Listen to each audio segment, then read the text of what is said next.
Books that स्पीकमध्ये तुम्हा सर्वांचं स्वागत आहे. एका छोट्याशा खेड्यात खूप पाऊस पडायचा. हसीना आणि तिचं कुटुंब तिथे आनंदात राहत होतं. एक दिवस अचानक आलेल्या संकटामुळे हसीनाला आणि तिच्या अम्माला गाव सोडून माणसांच्या एका लोंढ्यात सामील व्हावं लागलं. बेघर होऊन ओळखीची कुठलीही खूण नसणाऱ्या एका नव्याच मुलखात ते शरणार्थी म्हणून राहू लागले. घर म्हणजे काय याचा अर्थ हळुवारपणे उलगडून सांगणारी ही गोष्ट. गोष्टीचं नाव आहे घर. ओरिजिनल स्टोरी, होम बाय प्रथम बुक्स. गोष्ट लिहिली आहे फाउस्तो आर्या दिसांतिस. चित्रांकन ओगीन नायाम. मराठीत अनुवाद मुकुंद टाकसाळे. गोष्टीचं वाचन आसावरी दोशी. टप टप टप टप पडतो पाऊस, टप टप टप टप पडते पाणी. शाळेतून घरी येताना मी पडणाऱ्या पावसाबरोबर हे गाणं म्हणत होते. ते गाता गाताच रस्त्यावरच्या खड्ड्यांवरून मी उड्यासुद्धा मारत होते. घराच्या छतावरून पडणाऱ्या पागोळ्याही हेच गाणं गात होत्या. टप टप टप टप पडतो पाऊस, टप टप टप टप पडते पाणी. एरवी पाऊस मला खूप आवडतो, पण कधीकधी मात्र तो मला मुळीच आवडत नाही. म्हणजे अगदी शेपूची भाजी खाण्याइतकाही आवडत नाही. आणि असं मात्र नाही पण कधीकधी ना या आभाळाचं काही कळतच नाही मला. म्हणजे ते दुःखी असेल की आनंदी असेल. मग अशा वेळी माझी अगदी चिडचिड सुरू होते. आजही पुन्हा तसंच? मी ढगांना तक्रारीच्या सुरात विचारलं. ढगांनी पावसाच्या थेंबांची संततधार चालूच ठेवली होती. या फेझुंग गावात आपलं कुटुंब कधीपासून राहतंय ठाऊक आहे का? आमचे दादा सांगायचे की पार त्यांच्या आजी आजोबांच्या, पणजी पणजोबांच्या, खापरपणजोबांपासून आपण याच गावात राहतो आहोत. म्हणजे 300 वर्षांच्याही आधीपासून आमचे पूर्वज याच गावात राहत होते की. आमचा व्यवसाय आहे मफलर आणि शाली विणण्याचा. प्रत्येक शाल वेगळी, प्रत्येक मफलर वेगळा. दादा ज्या शाली विणतात त्या मला खूप आवडतात. त्या मोठ्या आणि मऊमऊ असतात.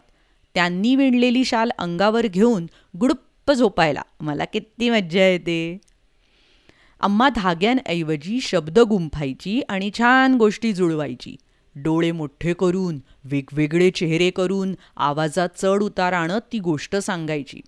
अख्ख्या गावात तिच्यासारखी गोष्ट कुणालाच सांगता यायची नाही. तिच्यापुढे अब्बूंची गोष्ट रटाळ, जणू एखादं म्हातारं कासवच चाललंय डुगडुगू डुगडुगू. आमच्या गावाभोवती भाताची शेतं होती. भाताची हिरवीगार उंच रोपं बघून माझं मन अगदी हरखून जायचं. सोबतीला आभाळातल्या चांदण्यांप्रमाणे इकडे तिकडे विखुरलेली बांबूची साधीशी घरं. तसा आमचा देश मोठा आहे म्हणा, पण आम्हाला मात्र देशात कुठेही हिंडायची मुभा नव्हती. अम्मा म्हणायची, आपल्याला फक्त आपल्यासारखे लोक जिथे जिथे राहतात तिथेच जाण्याची परवानगी आहे. पण सुदैवाने आमच्या गावात मला हवी असणारी प्रत्येक गोष्ट होती. माझं कुटुंब, माझ्या मित्रमैत्रिणी आणि हुंदडायला भरपूर जागा. आणखी काय हवं आहे, नाही का? नाही म्हणायला आमच्या गावात डॉक्टर मात्र औषधालाही नव्हता. एकदा आगगाडीच्या झुकझुकसारखं माझं नाक सतत सुकसुक सुकसुक करायला लागलं. मला सारख्या सारख्या फटाफट शिंकाच यायला लागल्या. मग अम्मा लगेचच मला 2 तासाच्या अंतरावर असणाऱ्या शेजारच्या गावातल्या डॉक्टरांना दाखवायला घेऊन गेली. त्यांच्या दवाखान्यातून आम्ही बाहेर पडत असतानाच मशिदीच्या लाऊडस्पीकरवरून इमामांचा आवाज कानावर आदळू लागला. हा आवाज प्रार्थनेचा नक्कीच नव्हता. तिथले इमाम साहेब जोरजोरात किंचाळत होते. लोक हो, पळा पळा, पश्चिमेला पळत सुटा. हाती असेल ते घेऊन पळत सुटा. आता घरी जाण्याचा विचारही करू नका. लोक हातात बंदुका घेऊन आपल्यावर चाल करून येत आहेत. समोर येईल ते जाळत सुटलेत. मध्ये कुणी माणूस आला तर त्याला सुद्धा मारायला ते कमी करणार नाहीत. सर्वांनी ताबडतोब पश्चिम दिशेला पळत सुटा. इमाम साहेबांच्या आवाजात जबरदस्त भीती जाणवत होती. अशावेळी माझ्या हाती काय होतं? फक्त अम्माचा हातच तर होता. मी तो घट्ट पकडून ठेवलेला होता. बाकीचे लोकही असेच कुणाला तरी धरून कशाचा तरी आधार घेऊन वाट फुटेल तसे पळत सुटलेले होते. अशा रीतीने आम्ही पळत सुटलो पश्चिमेकडे हजारो लोकांबरोबर. अनेक थेंब एकत्र येऊन नदी तयार होते तशी आमची पश्चिम दिशेकडे वेगाने जाणारी माणसांची एक नदीच तयार झाली होती. प्रत्येक थेंब पळताना ठेचकाळणारा, अडखळणारा, धडपडणारा. माणसांचा कधीही न संपणारा हा प्रवाह भाताची शेतं, फळबागा, जंगल, डोंगर, दऱ्या, नद्या सगळं मागं टाकत धावतच होता. माणसांनी बनलेल्या नदीच्या या प्रवाहात नवे नवे थेंब येऊन मिसळतच होते. काही मधल्यामध्ये हरवूनही जात होते. या प्रवाहात मला सोबत हवेच असणारे थेंब म्हणजे माझे अब्बू, दादा, मामी, आमच्या घरातले सगळेजण. ते मात्र या नदीच्या प्रवाहात कधी आलेच नाहीत. लोकांच्या हा नदीचा प्रवाह अम्माजीला सीमा म्हणत होती. तिला ओलांडून पुढे आला. ती म्हणाली, आता आपण नव्या मुलखात आलो. मला तर आजूबाजूला कुठला खास फरकच नाही दिसला. नद्यांना आपण सीमा ओलांडतो आहोत हे समजत तरी असेल का? किंबहुना नद्यांना सीमा म्हणजे काय हे तरी ठाऊक असेल का?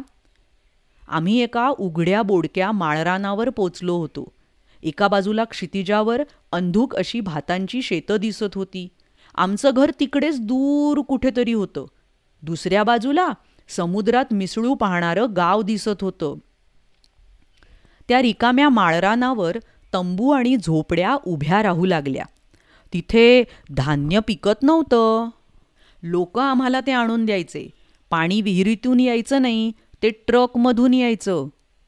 अम्मा म्हणायची, आपण इथे सुरक्षित आहोत.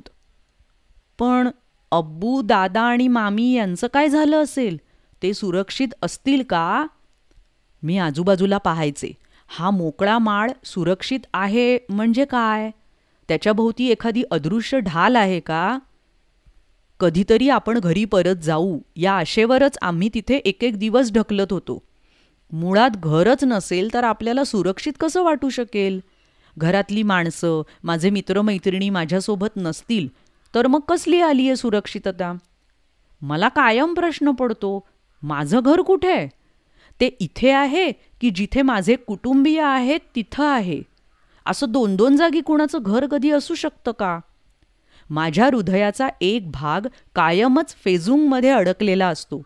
तिथे आम्हाला कधीच परत जाता आलं नाही, तरीही ते आमचं घर असेल का? आता मी इथल्या शाळेत जाते. बघता बघता 2 वर्ष होऊन गेली की. पण अब्बू, दादा, मामी यासारखी माझ्या प्रेमाची माणसं इथे कधीच आली नाहीत. अम्मा आणि मी अजूनही इथेच राहतो आहोत.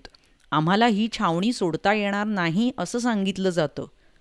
पण इथे आपण कायमचं राहणार नाही असं प्रत्येकजण एक दुसऱ्याला धीर देत असतो. एकीकडे फेजुंगला जाणारा रस्ता दिसत असतो, दुसरीकडे समुद्र. कधीकधी इथून पळून जावंसं वाटतं. पण आता मला शाळा आहे ना. एक पावसाळी दिवस. हसीना, तू पुस्तकांना प्लास्टिकची कव्हरं घातली आहेस का? अम्माने ओरडून विचारलं. मी घाईने शाळेला निघाले होते. हो गा अम्मा, घातली आहेत कालच. मी पावसाच्या आवाजापेक्षाही मोठ्या आवाजात ओरडून उत्तर दिलं. एकीकडे घराच्या छतावरून पडणाऱ्या पागोळ्या गाणं गात होत्या. टप टप टप टप पडतो पाऊस, टप टप टप टप पडते पाणी. अशी ही वेगळीच गोष्ट होती शरणार्थी म्हणून राहणारी हसीना आणि तिच्या आईची. ही गोष्ट कशी वाटली हे मला कमेंट सेक्शनमध्ये नक्की सांगा. आणि अशा अनेक गोष्टी ऐकण्यासाठी बुक्स दॅट स्पीक या चॅनलवर जरूर या. यूट्यूब आणि वेगवेगळ्या पॉडकास्टिंग चॅनल्सवर. Website www.booksthatspeak.com. भेटूया पुढल्या गोष्टीत. Bye bye. धन्यवाद.